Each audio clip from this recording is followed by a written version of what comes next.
អ្នកប្រាជ្ញដ៏មានស្នាដៃច្រើនការរួមចំណែកដល់អក្សរសាស្ត្រពុទ្ធសាសនាបរិយ័តព្រះថេរលាឌីសីយ៉ាដោត្រូវបានគេចាត់ទុកថាជាអ្នកប្រាជ្ញពុទ្ធសាសនាដ៏ឆ្នើមបំផុតមួយរូបក្នុងសម័យព្រះអង្គដែលមានកិត្តិនាមល្បីល្បាញជាអន្តរជាតិព្រះអង្គបាននិពន្ធសៀវភៅហៅថាទីបនីអដ្ឋកថាអត្ថបទកំណាព្យនិងលិខិតជាង76ច្បាប់ព្រះអង្គមានសមត្ថភាពអាចនិពន្ធអត្ថបទដ៏ស្មុគស្មាញបានយ៉ាងឆាប់រហ័សសូម្បីតែពេលកំពុងធ្វើដំណើរដោយគ្រាន់តែប្រើការចងចាំប៉ុណ្ណោះចំណុចសំខាន់មួយគឺការខិតខំប្រឹងប្រែងរបស់ព្រះអង្គក្នុងការសរសេរទាំងភាសាបាលីបុរាណនិងជាពិសេសភាសាភូមាដែលងាយយល់ដើម្បីឲ្យមនុស្សគ្រប់ស្រទាប់វណ្ណៈអាចចូលទៅដល់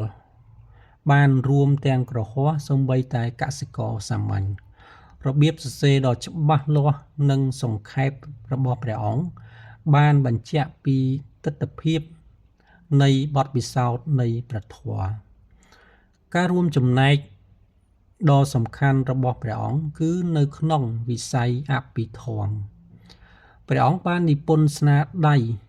សំខាន់ជាភាសាបាលីដូចជាបរមត្ថទីបនីសៀវភៅណែនាំអំពីសច្ចភាពដ៏ខ្ពង់ខ្ពស់ដែលជាអត្ថកថាលើគម្ពីរអភិធម្មសង្ឃៈដោយកែតម្រូវអត្ថកថាមុននិងនិរុត្តទីវនី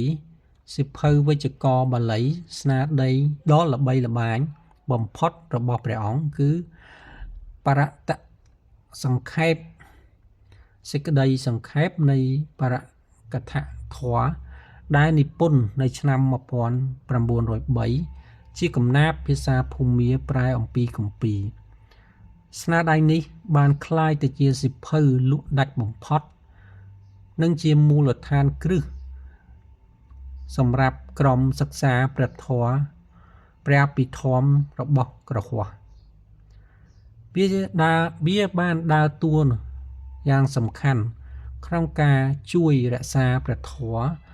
ក្នុងអំឡុងពេលការព្រួយបារម្ភក្រោយអាណានិគមព្រះអង្គក៏បាននិពន្ធស្នាដៃតាក់ទងនឹងព្រះអភិធម្មផ្សេងទៀតដូចជាអភិធម្មសង្ឃៈចង្វាក់អភិធម្មព្រះមហាថេរលាឌីសីយ៉ាដោបានប្រើប្រាស់ព្រះអភិធម្មដោយមានយុទ្ធសាស្ត្រមិនត្រឹមតែជាវិស័យនៃការរក្សាទុកផ្នែកសិក្សាប៉ុណ្ណោះទេប៉ុន្តែជាស្ពានជាក់ស្ដែងទៅកាន់ការធ្វើសមាធិសម្រាប់កុហក